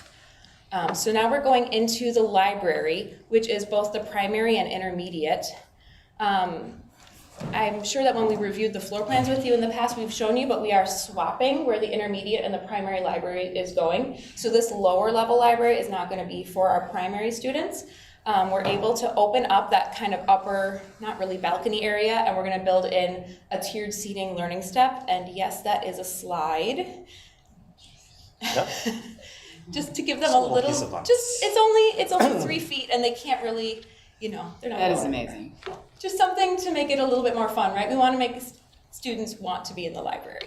We're also building in a double-sided circulation desk so that our librarian can monitor both sides equally, as well as bringing in the windows. So the idea here is to make it as open as possible for supervision. And then up on this side, so not only did we switch the sides, but then we also pull it used to be to the left is where the other portion of the library was. We're actually flipping that to the right. So this is going to be the intermediate side of the library. And just a note on furniture, why it's all looks like glass. It's not really glass. We're working with a furniture designer right now, and those pieces will be selected as we go through the process. But that is kind of a separate portion of the budget that is not tied to the bidding that schedule that Andre went through. That's a great point too, because we've got teachers that are piloting some of the cool furniture, like we got to do a tour. So we've got teachers that are so excited to like pilot some of the cool things that we're gonna be able to. Yeah, it's gonna be really cool. The teachers will get the chance to like literally kick the tires on these pieces and provide feedback before anything is purchased. And then right off of the LMC, we have what we're calling a collaboration space. So this is kind of an extension of the library, but it's also, I believe this is the math and reading specialist office right off of this space. So this can be used as a small group instruction or any sort of pull-out space for any support staff that may need to meet with a student. What you're seeing here is a large opening that actually has a glass door that can slide closed. So you'll see we have another space upstairs that does have the door closed, and I'll show you that as well. But these are just additional spaces in case students are in small groups that can be trusted, to be a little less supervised and go off and work for 20 minutes on a class project or something, or if support staff needs to meet with someone for testing or something. On this lower level, let me not walk into the glass, we have relocated I always forget the name, I apologize, self-contained classroom. We also have a small flex room, as well as over on the end is a sensory room. So we've relocated some of the special education down here where it's a less traveled hallway, there's a little bit more privacy, and also direct access to that collaboration space in case there's any further pullout that's needed. And before I go upstairs, I do want to show you the other side of the courtyard. I apologize for zooming. Please let me know if you're getting motion sick. So at the other end, we, it's a little bit tighter, but we do have some renovated science classrooms that I will show you just off of this space. So we wanted to create an outdoor classroom space for them so they could go out and enjoy the little bit of sunshine we get here in Wisconsin during the school year, as well as do any sort of experiments outside. So because of the multi-levels of this school, we did have to then build in some tiered seating into that to accommodate those level changes. But it does allow for any teacher to come out here and give some have some instructional space for their students. Are we allowed to ask questions? Sure. Are there any swings on this playground? No. Well, we haven't met with the vendor yet. We're still working through with a separate consultant. Playground consultant. Thank you. None of the playground stuff is real. It's all fake right now. Everything is placeholder. We don't have many modeled playground equipment to show you accurate. So you're saying you need the swings? Absolutely. Yeah. Sounds great. I was having a heart attack.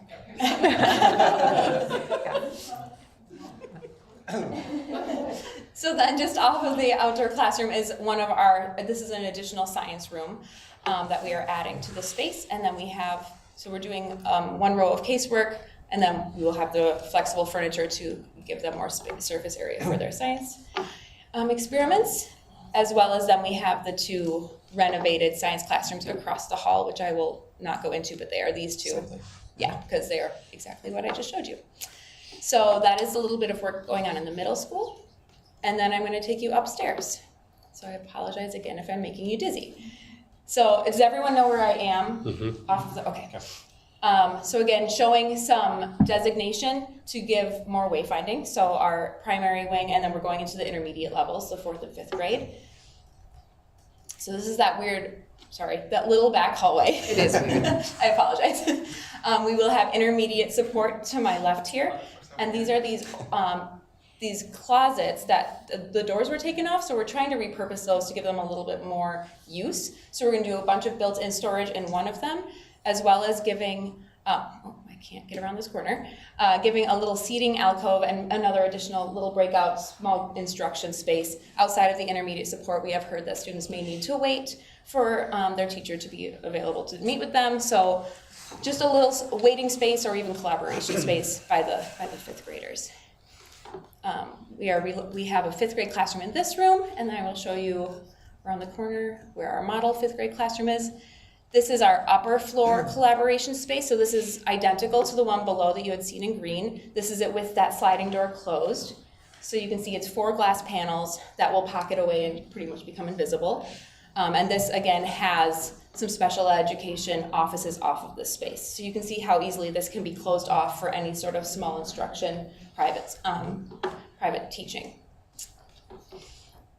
So in the 5th grade, here is I'm going to say I use this one as our model 5th grade classroom because I wanted to show that we are adding windows to this classroom. So all of the classrooms we're touching do have access to natural light.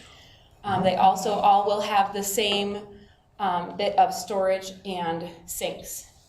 You'll also see that we have tack boards and marker boards on multiple surfaces around this room. This allows for maximum flexibility so the teachers can move around the space with their students.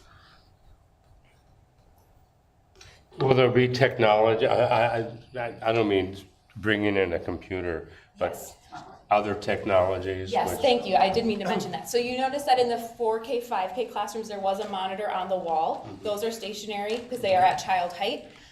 In every other grade level up from there, we are doing wheeled-in monitors, correct? Yes. Everything will be mobile. So that also helps them in changing where the teaching wall is around that room. Okay, thank you. And much of those pieces the district already has in place, so it's in good shape. Thank you.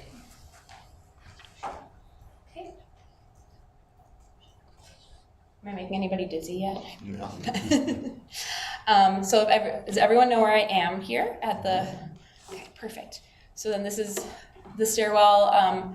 To the left down there is the LMC, just to give a little bit more direction.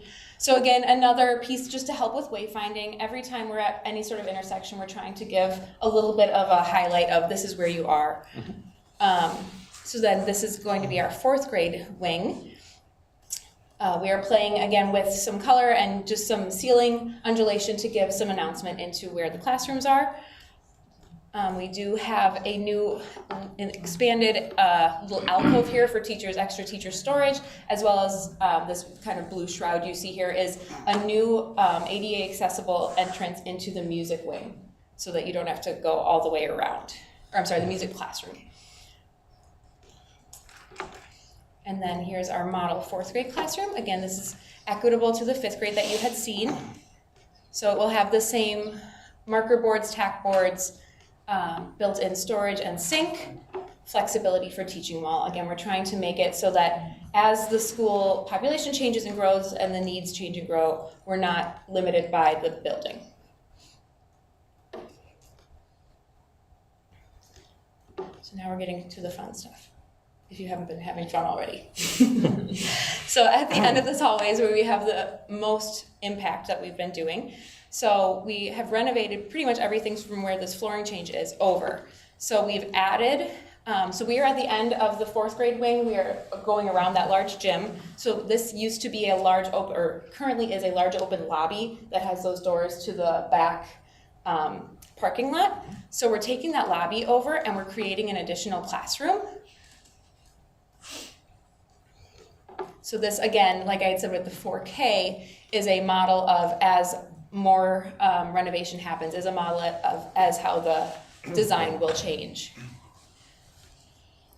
So again, having the teaching wall that gives flexibility, but otherwise being equitable. And then just for some orientation, this large opening you see in front of us currently is your stairs that goes up to the hump and then down to like the basement or the lower level. So we're removing that hump where the kitchen is and all of that storage. So now we have a nice open lobby area to bring some natural light in to our commons on the left here, and we'll go down there in a minute. And then we are creating, very similar to the Discovery Lab that we had started with on the north, another kind of STEM hands-on classroom on the south end for the kids at this end of the building. So you have a very large building, and we would hate for the 4th graders to have to trek all the way up to the middle school to do some hands-on learning. So this is our new addition of a makerspace. Again, it has the sinks and the open countertop for a lot of that, as well as an outdoor classroom with direct access to it. So we'll go out here.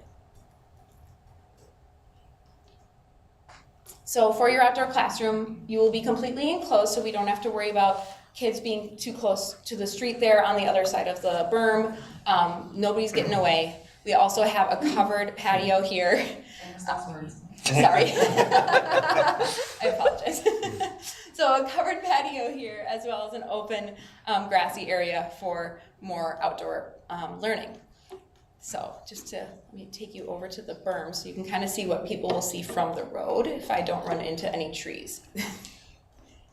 So we were also then, we were tasked with kind of beautifying this corner as well, right? Trying to give you a sense of arrival at that really important, busy intersection. So we're building up this berm, not only for safety, but also for visibility to your school. And by berm, I just mean a raised section, right? Giving you a nice monument sign so that everybody knows where they are and what they're seeing. And then having this nice, beautiful addition right behind it. And you can see here that, so on the left is the existing, then on the right is the new. We added on a corridor to make sure that your business wing and everything was fully accessible. You'll see as we go to the commons that we have a lift, and now that everything is connected, we're trying to not have anybody be limited by the building.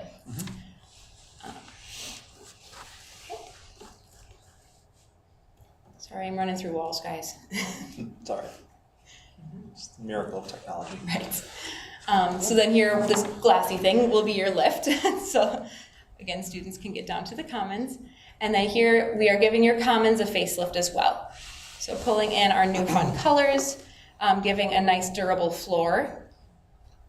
And then we are also giving some new bathrooms right to the commons for maximum supervision. Again, you can see that we have sinks right there on either side so that there's no issue with the commons supervisors needing to monitor the bathrooms and monitor the lunch line and all of that.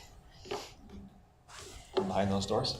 Yep, do those on. Oh, thank you. So then behind these overhead doors is our kitchen, our serving area. So we're expanding that, as well as then we have a new dish room here. So we're trying to make the traffic flow through the commons as easy as possible. So kids will flow into the doors and then out through the doors, as well as then they will come over here, dump their milk, and put their tray on the opening there, on the counter there. So trying to make it as seamless as possible. And then the last little space I wanted to highlight is we're giving your district office lobby a facelift. So again, these are placeholders. I am not a digital artist. I stole your banners from Facebook.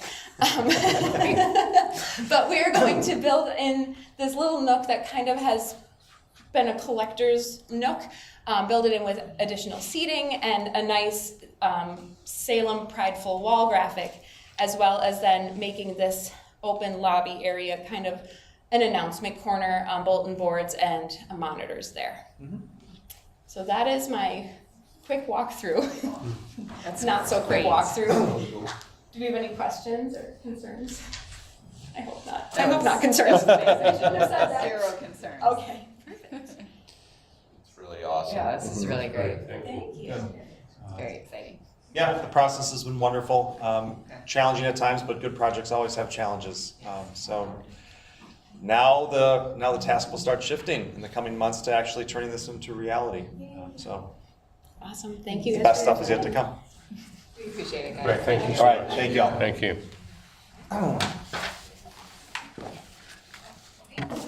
You guys. Yes. Yeah, we will. He's got it. Yes. Good evening, everybody. Wait, 1 second. Oh, I guess you can welcome I me. could talk for a little bit because Andrew's doing most of the talking. So one of the things, obviously, I'm trying to do, and Andrew, we've kind of worked at looking at what are some things we can do in middle school to provide more opportunity for our students in middle school. What are some things we can do to kind of make it fun for kids and be a destination district? So like 2 years ago or so, Andrew and I have kind of been tossing the idea back and forth, kind of starting like an esports league here. And I don't play video games. I haven't played video games since like probably college, quite honestly, or even younger than that. But we know obviously kids really enjoy that. And so one of the things we kind of looked at, high schools are starting to now have like esports leagues and different things like that. Currently around us, so then I kind of started looking at like middle schools and different things like that. As of right now, like west of the eye, no one else has done this yet. So me and Andrew started talking, we kind of started talking to Dr. Valenza even last year, put in her ear. She was like, it sounds great, but obviously we had COVID, so we couldn't do anything with that. And so obviously this year with Dr. King, we kind of brought it forward to Dr. King, and she's like, go for it. so, which is really, really great.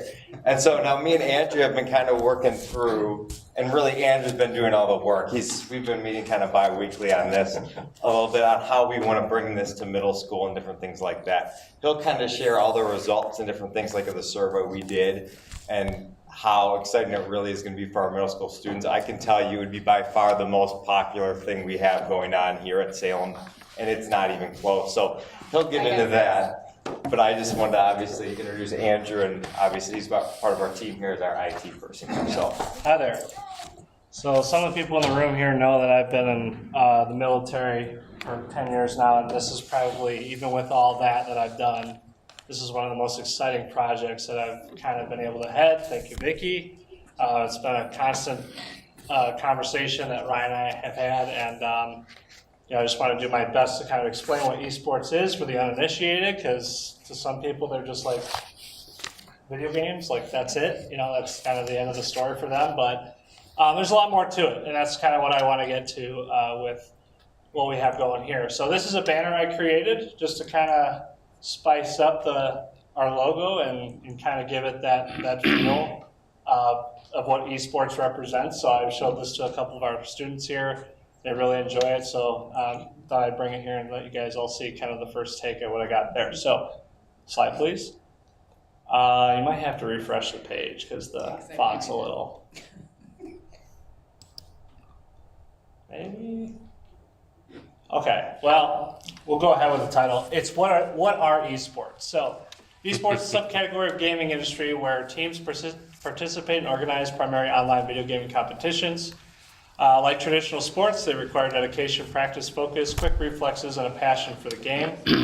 And it includes the same team requirements as traditional sports. So with what we're doing, you're going to see games like Fortnite or Rocket League, where there's generally like a 5-on-5 matchup or a 6-on-6 matchup. So a lot of the games that these kids will be playing will kind of have that dynamic as well. Most importantly, esports, like traditional sports, are competitive, allowing the best gamers to rise to the top. And this is something that we've seen as a big interest from our students. They want that competitive aspect to this. And you'll see in a further slide just how many of them are really interested in that aspect alone. So, next slide. So crazy esports stats. Market value, just real quick numbers here. It's currently in excess of $1 billion. It's forecasted to grow to $1.62 billion by the year 2024. Dota 2, which is a very large multiplayer 5v5 game that's on the market right now, one of their largest prize pools ever would just hit $50 million. This kind of goes into that conversation of like, okay, yeah, it's just like the NFL, only a small percentage of students ever get to that. But really, I just want to show you just like how large these things are. It's not just games. There's a lot of people involved. There's a lot of careers that go into this. The top 5 esports organizations are worth over $250 million, and the top earning player earns roughly $7 million a year.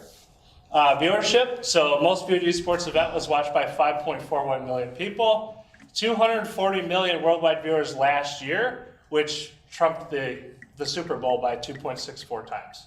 So for those of us who watch football, and we can make that comparison, it's insanity. 1 in 7 internet users worldwide watch esports. So for those of us in the room who don't, I do, by the way, I'm probably one of, 10 people in here who do. But so the biggest thing for us though, opportunity for students. So we know that 90% of teenage children play video games.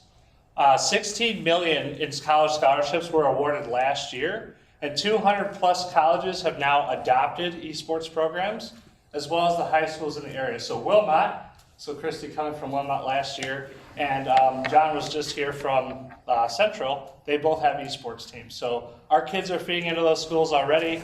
All the high schools in the area are adopting this, and Central and Wilmot were 2 of the first in Wisconsin to adopt an esports program.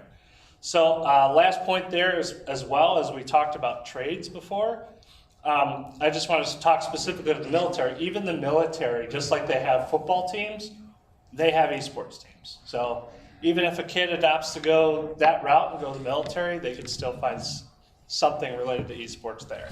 Slide. So benefits in schools. And so this was a study done, there's been a lot of studies done on this, but I think we can all Intel is the one that basically I pulled all of this data from. So Intel, the guys that make processors and stuff like that, they did a study on this. And so esports are played at the collegiate, secondary education levels, particularly in grades 6 through 12. 6th, 7th, and 8th in middle school is kind of growing, more or less. So again, we're one of the early adopters here. But the study basically went out to say that it offers cognitive, behavioral, and social benefits for our students. It's got positive impacts on self-esteem, more focus in class, increased participation, engagement, and attendance, and improved academic performance. And that's really what we're trying to gauge and pull together here. It extends the students' interest in gaming, but also it captures that skill building and social emotional benefit that we're really looking for. It also fosters positive interactions and friendships among students. So kids that might not always talk to each other all of a sudden have a shared interest in a game, and there they are. Now they've got a friendship that they've built over that. It teaches teamwork and communication skills just as well as any other sport does, leadership skills, and another slide coming up here you'll see just how many kids were interested in being a leader on the team. And it also creates a sense of belonging that some of these students might not have otherwise. Also inspires students to pursue higher education in STEM, and we're creating spaces here in the school that are kind of geared towards STEM, and it's always a hot ticket item for a lot of schools these days, so it's going to push more of that. They've seen fewer engagements in smoking and drinking, and many other benefits. Slide. So our survey data. So Ryan and I, we pushed a survey out just to kind of gauge interest. And we talked about it a little bit today. So 128 students submitted responses. So that's approximately a third of the middle school base. When you compare that number to what you would normally see with a club of 10, 20, 30 students. Yeah, I mean, a typical club here runs probably between 10 and 20 students. That shows interest, like when we have those signups. We just were curious to see what that would look like in middle school, or even for a sports sign up, whether it's basketball. Again, you'll have 25 kids, 30 kids sign up probably. We had 120 kids out of 300 kids that were interested in signing up for this. So we kind of knew ahead of time. So now the challenge, it's great that we have all these kids that want to participate, which is awesome. Now Andrew and I are trying to work through, like, how are we going to get to have all these kids, or as many of these kids participate as possible. So we're trying to work through that. So we don't just have to take 20 kids. So how can we get almost 100 of these kids participating through this? So that's kind of the challenge now. So we knew it was going to be big. We didn't necessarily know it was going to be this big, which is super exciting. It's a good problem to have, but it is still kind of a problem too at the same time. So. Yeah, and we got those numbers back, and on Veterans Day, Ryan and I talked about it, and he asked me, what are the numbers? What are they looking like? And I gave him the number, and his jaw just dropped about it. And he's like, we've never had that. So it's amazing. Game interests, some of these, people in the room might be familiar with Minecraft. So 77 of the students responded that'd be a game they're interested in, 60%. Fortnite, that's another big one. Over 50% of our respondents said that was a game they were interested in. Rocket League, 37.5%, and then Overwatch being at 14%.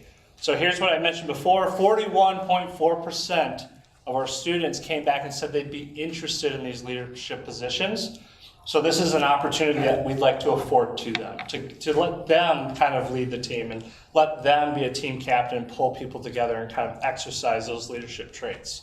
On a scale of 1 to 5, we asked the students how seriously they'd like to compete. At the bottom there, you can see very or somewhat serious, 60 of our students, so over 46% of our students want this competition aspect. They want to pit their skills against the other students in the school or students from other school districts. So, next slide. So it's more than just a game. This is a short 3-minute video if you want to play.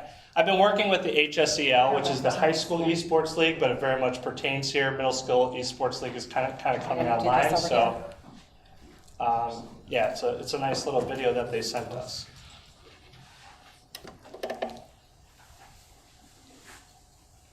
Hello everyone and welcome to the HSEL Nationals. It is an amazing day for Overwatch. We are looking forward to seeing the matchup today as we look to try and again see which one of these teams is going to go into the opportunity to try and claim that prize pool. There's kids that are in my program that will walk around and have nobody at school to talk to.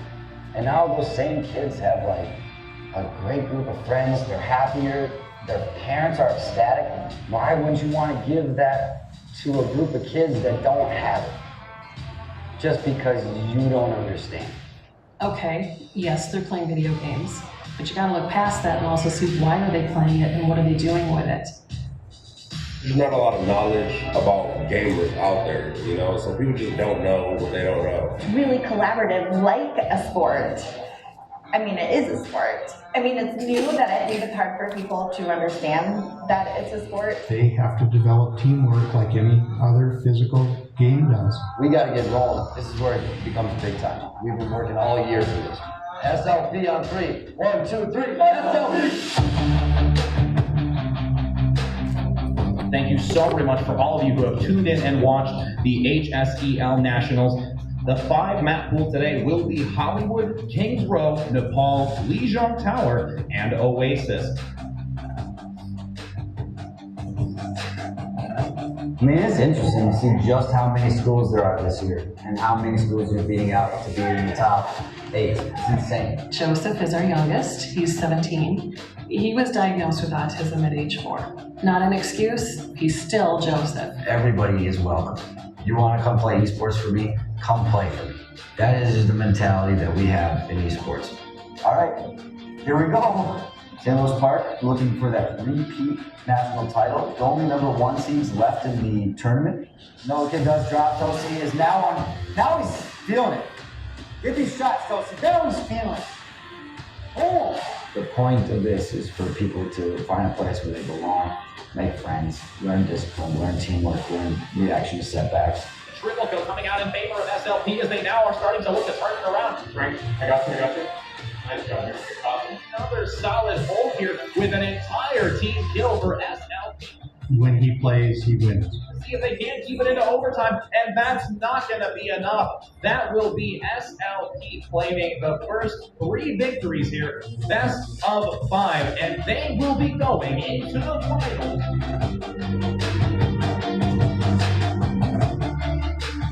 Well, we move on.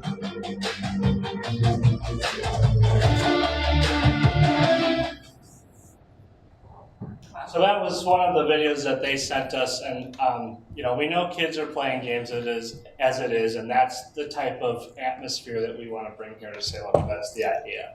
So just real quick, I wanted to go over some slides about careers. So there's tons of people that go into these giant events. So, you know, there's strategists, so you've got your coaches, you've got your theory crafters, the people who are behind the scenes and teaching these kids how to play, doing stats just like they do in football or basketball. There's tons of analysts out there that do that type of stuff. So next slide. Entrepreneurs. So we have huge organizations, and again, it goes back to that first slide of, you know, the biggest esports organizations out there are over $250 million. So you have these basically kids. I mean, these guys are younger than I am, and I'm not that old. They're 25 years old, and they've started these huge organizations. You get web developers involved. You got marketers that are involved, sponsorships. You name it. It all goes into esports, just like any other big business. Next slide. Organizers. So to the left there, you can see a giant, what we call a LAN party. And that's DreamHack. That's the largest one in existence. I have never, I'd be happy to go to one. I haven't had the chance to, though. But, you know, obviously that takes a lot of organization to pull one of those off. So there's a lot of people that go into it, and there's IT support. So, you know, I'd fit right in there. Next slide. And then content creators. So this is where we have things like shoutcasters. So these are the guys that sit behind the TV screen or behind the camera, and they're calling out plays and calling out what's going on, and they're very clear and concise with their words to describe the actions that are happening in game. You've got streamers. So if you've ever heard of Twitch or YouTube, I mean, of course, there's people that do things live, and they play games live, and they make a living doing that. Just tons of opportunity out there for kids these days. And that's it. Any questions? That's amazing. Very cool. So awesome. Yeah. Does the WIAA have an esports league yet? I don't believe so, no. So what our plan is, so we're planning on trying to kick something off in February here. So we're going to kind of start signups in January, and how we kind of thought about kind of figuring out the 100-kid issue. Again, it is a problem, but we want obviously to participate. Is that each day could be a different game of the week, so that a kid could just sign up to participate in one game. So if we've got 20 monitors, so then you could have your 20 times your 5 days, so you can get your 100 kids participating. And then next year we potentially could kind of go into like the middle school like esports league, which is all online, which is completely free. And then that's kind of where you can get the competitive aspect kind of going with that too. So, yeah. So cool. I think I'm in a huge support of this totally. And, there's a lot of kids, they talked about that a little bit.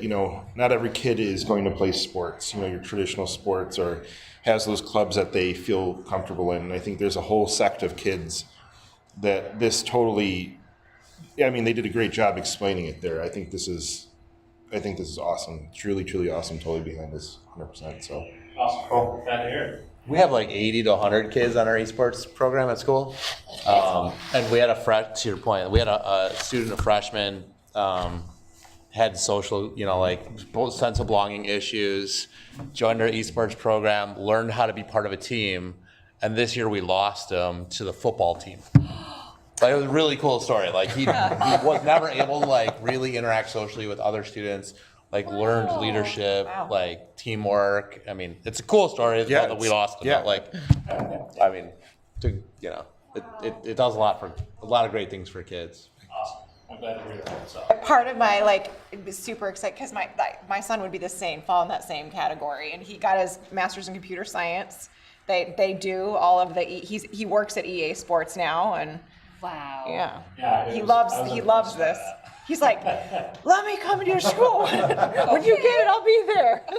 Well, and even the interest from the teachers that we've had here. There's already 4 or 5 employees that want to shoe in and be there and be a coach for a game that they like. So you have it's well rounded in every way. The kids, the teachers, the staff, everybody. Once they heard about it, it was just everybody was on it. So. It's pretty exciting. I think and we're kind of on the forefront of it. He's really, like I said, took the lead in all of this. So it's not me or anything like that. But I think then if we start doing it, I think you're going to kind of start seeing the other schools around us follow suit with that. Because the reality is kids are going to start talking about that west of the eye. Oh, Salem's got esports. So yeah, it's awesome. What's the grade level that the introduction to that, would you say? I would say just based on, we'd like to do 5th through 8th, but based on the enrollment, the amount of kids that want to be a part of it, it's probably going to get bumped to 6th through 8th until we can figure out where this program is going to go. Sure. Once we get competitive and once we figure out those hard numbers, then, and you know what, if all of a sudden we get to sign up time, there's 50 kids, we'll just open it up to 5th grade and then we get a hold of another set. So, awesome. Great job. Thank you. Thank you. Okay. What a great last thing. Yeah, right? because we've already covered all of the things. No, we did. Right? Yes. Okay. Yeah. Thanks everyone for your patience for the long meeting. All right, so our next regular meeting is January 17th in the year of 2023. Oh my gosh, that sounds forever from now. Okay. Right, I move to adjourn the meeting at 9:02. Second. Those in favor? Aye.